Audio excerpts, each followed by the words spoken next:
आप देख रहे हैं नेशनल भारत न्यूज, आवाज लोकतंत्र की।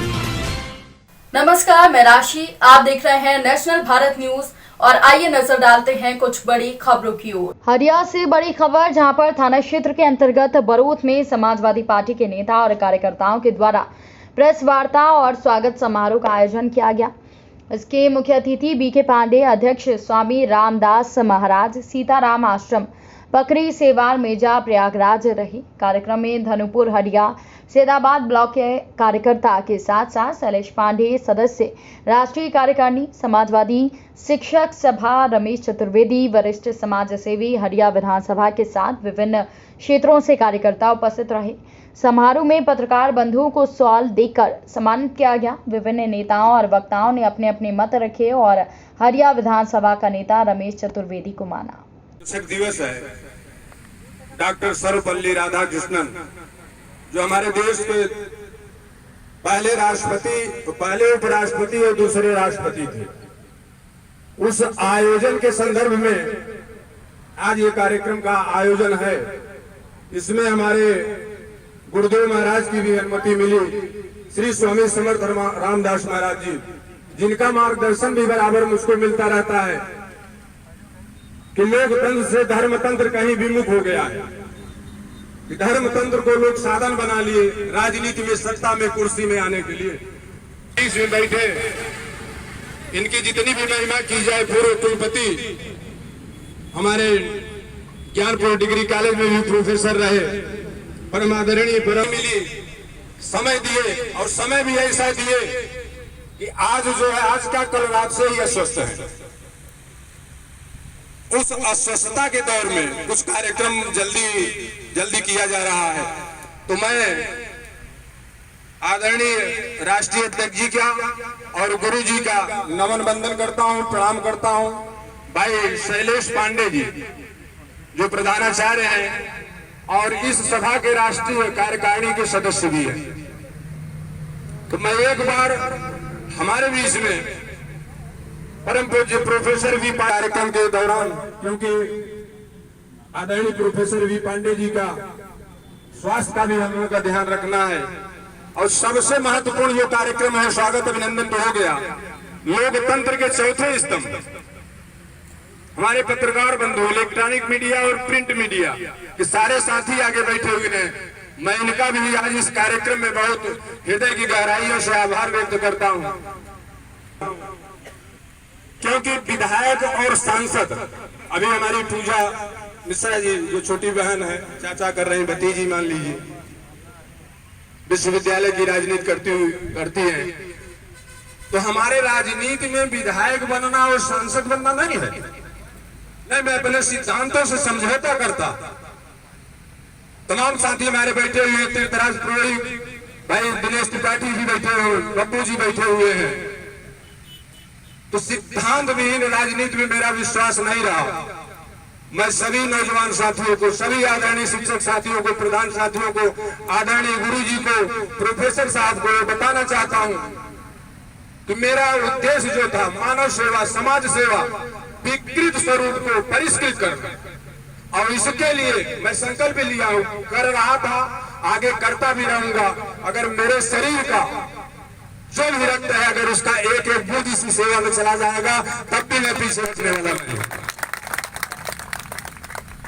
और रही बात, मैं पूजा जी के पास पे आ जाता हूं कि बहुत साथी हैं, आवेदन हमारे हरिया विधानसभा से 17 लोग किए हुए हैं, लेकिन जो भी साथी मिलते हैं, जितने भी प्रत्याशी है, मैं सब रमेश दुबे जी, रमेश चतुर्वेदी जी, क्षमा, यहाँ उपस्थित मंच पर अवधेश मिश्रा, शैलेश पांडे, सम्मानित मंच पर और लोग हैं, सामने बैठे हुए पत्रकार बंधु, उपस्थित सज्जनों,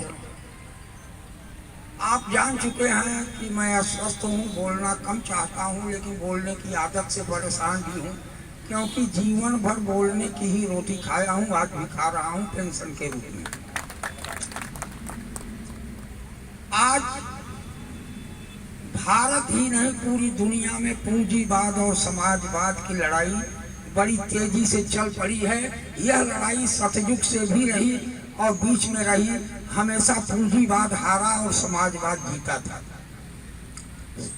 आज पूरी दुनिया में तो जिस रूप में है, रोज आप पेपर और मीडिया देखते होंगे, सुनते होंगे, भारत को ढकेला जा रहा है पूंजीवाद के रूप में। भारत को बेचा जा रहा है कुछ गिने गिने पूंजीपतियों के हाथ में। भारत को बेचा जा रहा है ऐसे लोगों के हाथ में जिनको भारतीय संस्कृति का न बोध है, न ज्ञान है, न उनको अनुभव है।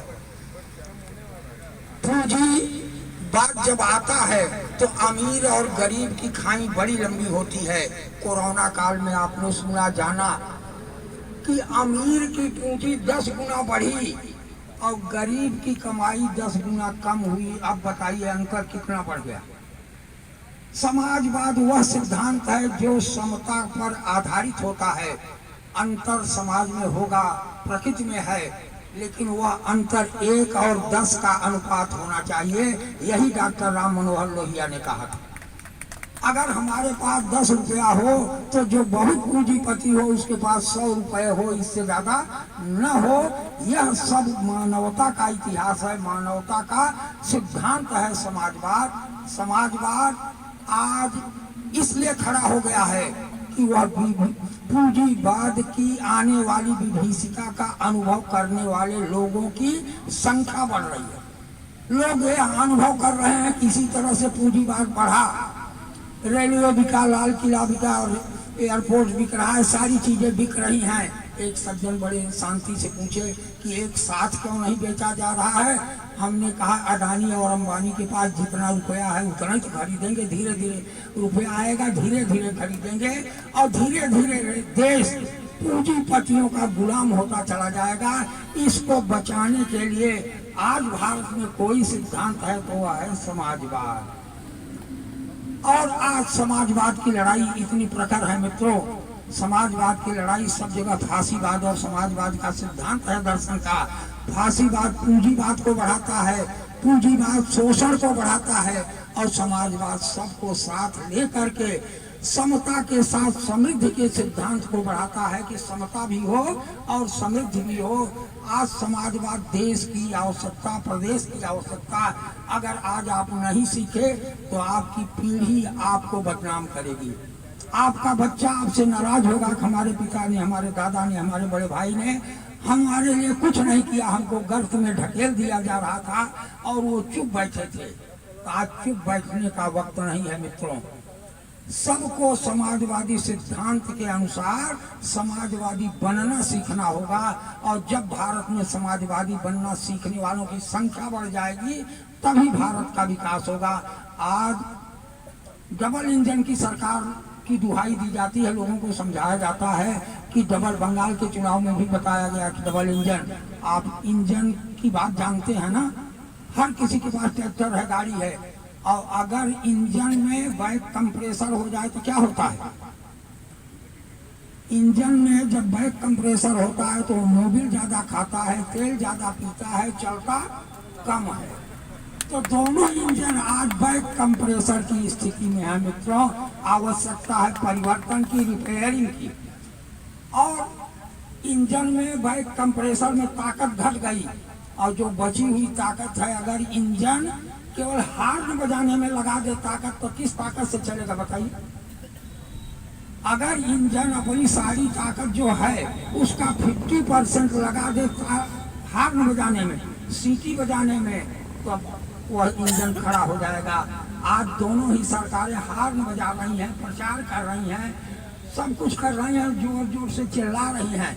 कहीं भी आप जाइए, पेट्रोल पंप से लेकर सब जगह केवल फोटो फोटो फोटो यही चल रहा है। जितना व्यय हो रहा है उतना अगर गरीबों को, शिक्षकों को दिया जाता।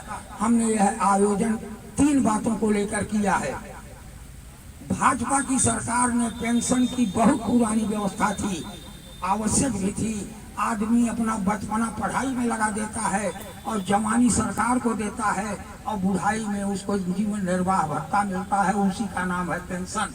और यह सरकार ऐसी व्यवस्था कर दिया, माननीय अटल जी की सरकार थी, कि आप बचपन लगा दीजिए पढ़ाई में, जवानी सरकार को दे दीजिए और बुढ़ाई में कटोरा थाम करके चल दीजिए, परिवार भी आपको नहीं पूछेगा।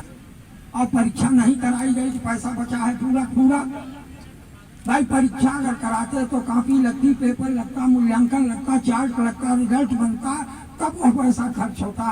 अगर पैसा परीक्षा नहीं कराई गई तो पूरा पैसा वित्तविहीन शिक्षकों को सरकार दे सकती है, लेकिन नहीं दिया, क्योंकि यह पूंजीपतियों की सरकार देना नहीं जानती। भूल हो गई कोई बात नहीं, लेकिन भूल करते रहना बड़ा खराब चीज है। शिक्षा मित्र इस समस्या के समाधान का पूर्ण आश्वासन देना होगा माननीय राष्ट्रीय अध्यक्ष अखिलेश यादव जी को, और इस आश्वासन के बाद ही उनसे मंच पर उतरने के लिए निवेदन करूंगा, यह मुझे पूरा उम्मीद है।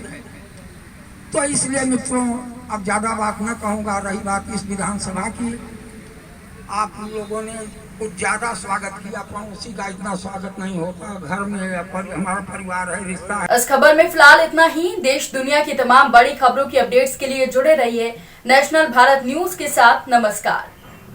अगर आपने अभी तक हमारे चैनल को सब्सक्राइब नहीं किया है तो जल्दी से सब्सक्राइब करें और बेल आइकन को दबाना बिल्कुल ना भूलें। आप देख रहे हैं नेशनल भारत न्यूज, आवाज लोकतंत्र की।